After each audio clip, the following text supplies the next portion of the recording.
Olhe para este trem. Ele sai de uma montanha, atravessa um rio em uma ponte mais alta do que muitos prédios e depois desaparece direto em um prédio residencial de 19 andares. E as pessoas nesse prédio estão tranquilas enquanto o trem atravessa as paredes. Isso não é parque temático, é o metrô de Chongqing. Chongqing é uma cidade com mais de 30 milhões de pessoas, construída em penhascos entre dois rios gigantes. As ruas se curvam como estradas de montanha, com bairros a centenas de metros acima de outros. Muitos engenheiros diriam que um metrô comum não funcionaria aqui, mas a China construiu um dos maiores sistemas de metrô do mundo. Neste terreno exato, centenas de quilômetros de túneis, pontes, estações profundas e monotrilhos subindo colinas como rodovias no céu. Então, como eles conseguiram fazer isso? Mas antes de falarmos sobre os trens, primeiro precisamos entender a própria cidade, porque Chongqing pode ser o lugar mais difícil do mundo para construir um metrô. Chongqing não é uma cidade normal. O município tem mais de 30 milhões de pessoas, tornando-o maior do que muitos países. O núcleo urbano sozinho tem cerca de 12 a 15 milhões de habitantes, espremido em uma área estreita, onde dois rios gigantes se encontram, o rio Yangtze e o rio Jialing. Em vez de planícies, Chongqing fica em colinas íngremes e cristas encamadas. A elevação dentro da cidade pode variar de 200 a 400 metros em poucos quilômetros. Uma rua pode estar ao nível do rio, enquanto o próximo bairro fica no meio de uma montanha. Essa geografia moldou tudo. As ruas serpenteiam como zigue-zagues em desfiladeiros, cruzamentos se sobrepõem e pontes cruzam vales maiores que algumas cidades. Chuvas fortes causam deslizamentos que bloqueiam bairros. No verão, ônibus sobem devagar as ladeiras no trânsito. Imagine construir um metrô nesse cenário. Londres, Paris e Nova York construíram as primeiras linhas de metrô sob ruas largas e planas, permitindo túneis retos e estações próximas. Mesmo Tóquio, conhecida por sua rede ferroviária densa, fica em terreno plano. Em comparação, Chongqing trouxe aos engenheiros 3 grandes desafios de uma vez. Primeiro, faltava terreno plano para construir depósitos, estações ou túneis. Segundo, os rios dividiam a cidade e exigiam muitas travessias. Terceiro, a cidade já era muito cheia, então a demolição não era uma opção em muitas áreas. Se os planejadores ignorassem esses limites, o metrô custaria caro demais ou levaria décadas. A verdadeira questão ficou simples: por que tentar construir um metrô aqui? Isso porque, na década de 1990, Chongqing não tinha outra escolha. A cidade cresceu rapidamente depois que se tornou um município diretamente controlado em 1997. Fábricas cresceram no corredor do rio Yangtze e centros logísticos foram inaugurados. A Foxconn e grandes fornecedoras de autopeças transformaram Chongqing em uma das maiores bases industriais do oeste da China. Milhões de trabalhadores migraram para a cidade, as moradias avançaram pelas colinas e o trânsito cresceu, mas a rede viária não acompanhou. As vias principais seguiam o formato das montanhas. Chongqing tinha rotas estreitas, sinuosas e íngremes, em vez de avenidas retas. Os ônibus tinham dificuldade para manter os horários. Caminhões bloqueavam os cruzamentos. Um trajeto curto de 10 quilômetros podia levar 2 horas. Durante o pico do trânsito, as pontes viravam gargalos. Cada viagem entre distritos exigia cruzar os rios Yangtze ou Jiling. Acidentes em pontes paralisavam bairros inteiros. Outras cidades enfrentavam problemas parecidos, mas podiam expandir as rodovias. Chongqing não tinha espaço para adicionar faixas em penhascos ou áreas residenciais densas. Alguns planejadores sugeriram mais pontes e vias elevadas, mas isso aumentaria os custos e manteria os ônibus no trânsito. O sistema ferroviário tornou-se a única solução a longo prazo. Já Tóquio ampliou cedo sua rede e manteve estáveis os tempos de deslocamento, mesmo com o aumento populacional. Chongqing precisava de uma abordagem semelhante à de Tóquio, mas em um terreno bem mais difícil. No início dos anos 2000, a China aprovou um plano de metrô, mas engenheiros logo viram que modelos tradicionais não serviriam em todos os lugares. Como a cidade foi construída sobre montanhas, os engenheiros optaram por um sistema diferente. Para as primeiras linhas principais, a linha 2 do monotrilho de Chongqing foi inaugurada em 2005, seguida pela linha 3. Esses trens usam pneus de borracha em vez de rodas de aço e circulam sobre uma viga de concreto. Esse design pode subir inclinações de até cerca de 6% e fazer curvas mais fechadas do que um metrô tradicional. Esse pequeno detalhe mudou tudo. Um monotrilho pode operar sobre ruas estreitas, sem demolir casas e subir do rio aos bairros nas encostas em um único trilho. Ele atravessaria vales profundos em pontes mais estreitas que as de um metrô pesado. Se já viu imagens do metrô de Chongqing, provavelmente foi essa. Um trem em tamanho real atravessa um prédio residencial de 19 andares na estação Laziba. Parece falso à primeira vista. Muitos acham que o trem colide com o prédio, mas estação e edifício foram planejados juntos como uma só estrutura. Veja o motivo disso. O terreno no centro de Chongqing é muito limitado. Áreas planas perto do rio são raras e caras, e as encostas já tinham habitação densa. Ao projetar a linha 2, os planejadores perceberam que uma das poucas rotas possíveis cruzava um bloco residencial já existente. Em muitos países, a cidade demoliria o prédio e reconstruiria depois. Esse processo pode levar anos por causa de direitos sobre a terra, indenizações e processos judiciais. Os engenheiros de Chongqing escolheram outra opção. Eles integraram a estação ao próprio prédio. A estação Lizaba fica entre o 6º e o 8º andar. Estruturas de aço suportam o prédio ao redor dos trilhos. Paredes à prova de som e almofadas de borracha isolam a vibração. Nos apartamentos, o som do trem lembra uma lava-louças ligada em outro cômodo. A estação possui dutos de ventilação, saídas de emergência e escadas de incêndio conforme os códigos nacionais de segurança. Os engenheiros testaram a estrutura para resistência a terremotos e vibração de longo prazo antes de abrir a linha. Esse tipo de projeto é raro, mas não totalmente único. Osaka uma vez construiu uma pequena linha ferroviária através de um prédio de escritórios, mas esse projeto atendia a um trecho curto de trilhos. Laziba transporta milhares de passageiros por hora como parte de uma linha urbana importante. Essa solução de construção mostra algo importante sobre isso. Os engenheiros do metrô adaptaram o projeto à cidade sem esperar condições perfeitas. A linha 3 depois virou uma das maiores linhas de monotrilho do mundo, com mais de 60 quilômetros. Ela transporta centenas de milhares de passageiros por dia, ligando o aeroporto, bairros residenciais e zonas industriais.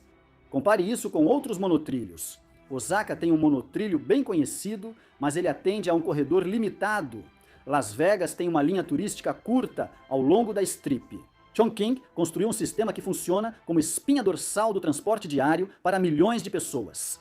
Mas passar por dentro de prédios ainda foi mais fácil do que o próximo desafio: perfurar túneis através de montanhas que passam diretamente sob bairros lotados.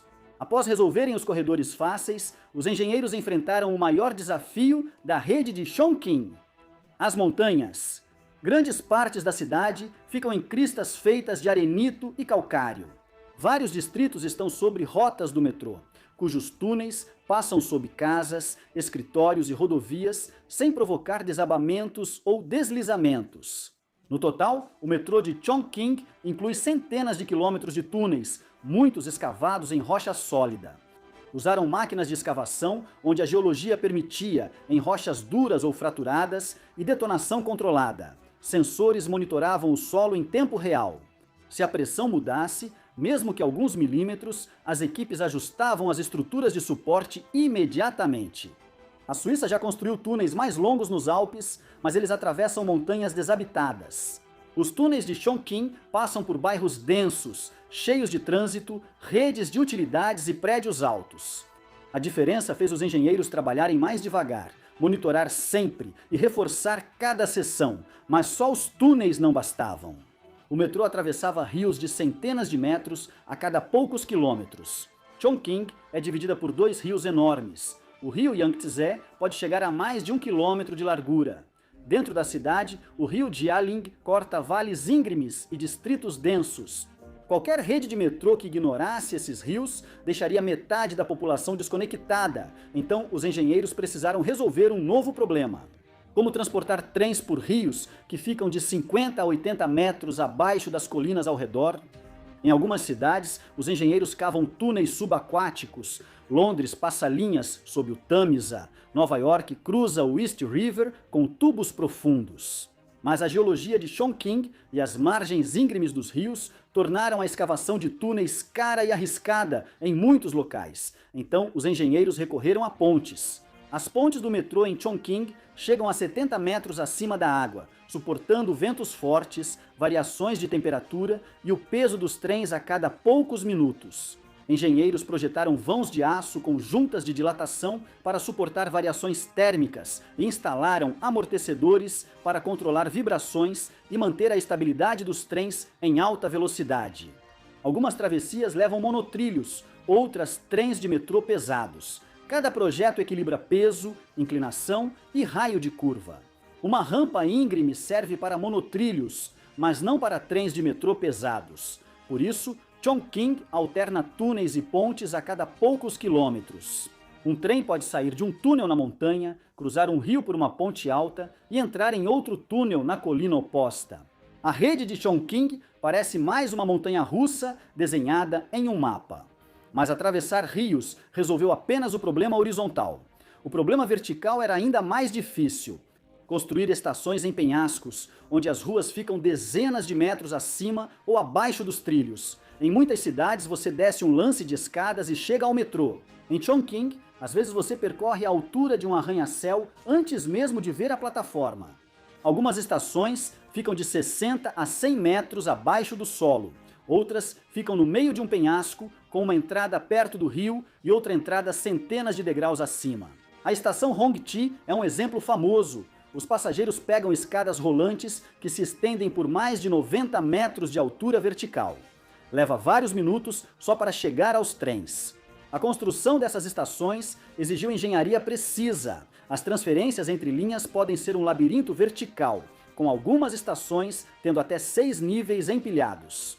Elevadores e escadas rolantes conectam plataformas que ficam a dezenas de metros de distância umas das outras. O resultado é um sistema de metrô que se move não apenas pela cidade, mas também para cima e para baixo dentro dela.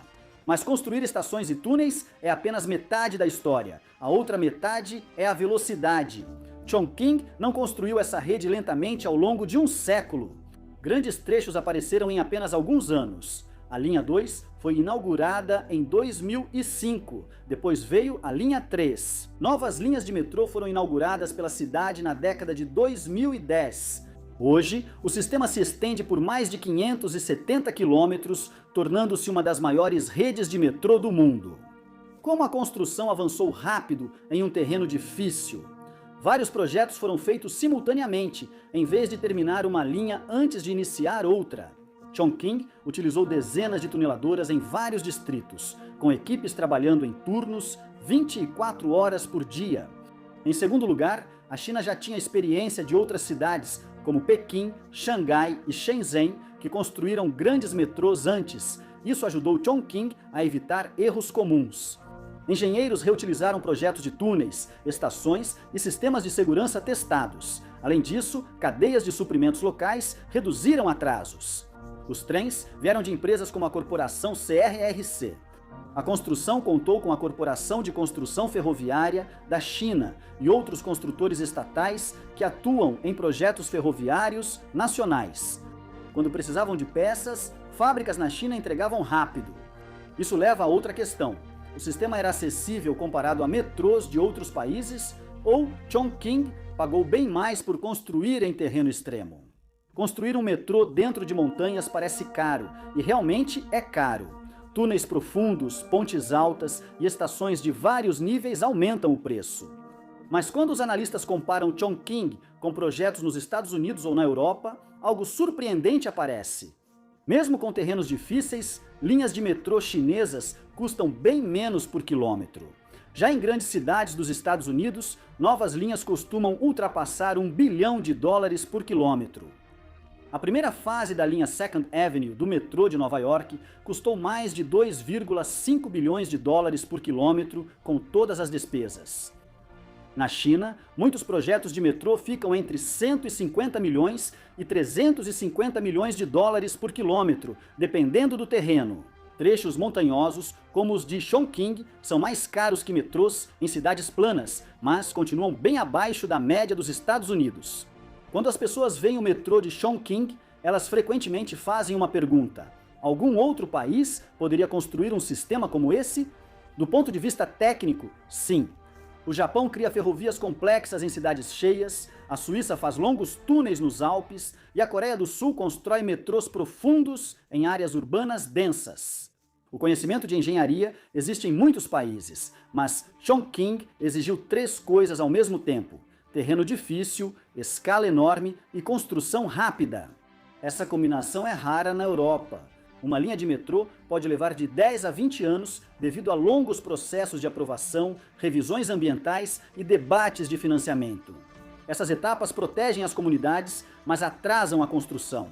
Nos Estados Unidos, projetos enfrentam altos custos de terrenos, desafios legais e agências fragmentadas.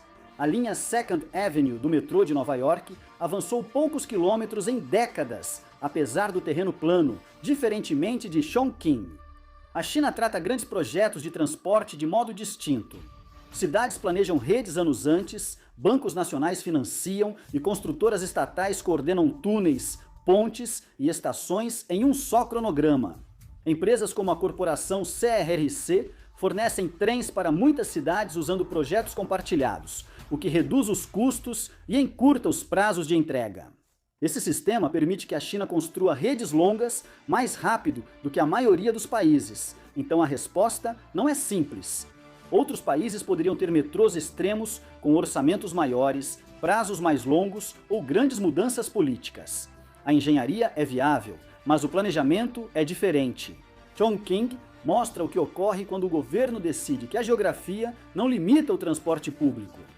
Isso nos leva à questão: se sua cidade tivesse colinas íngremes, ruas lotadas e milhões de pessoas circulando diariamente, você investiria bilhões em um metrô nas montanhas ou seguiria com ônibus e rodovias? Compartilhe sua opinião nos comentários.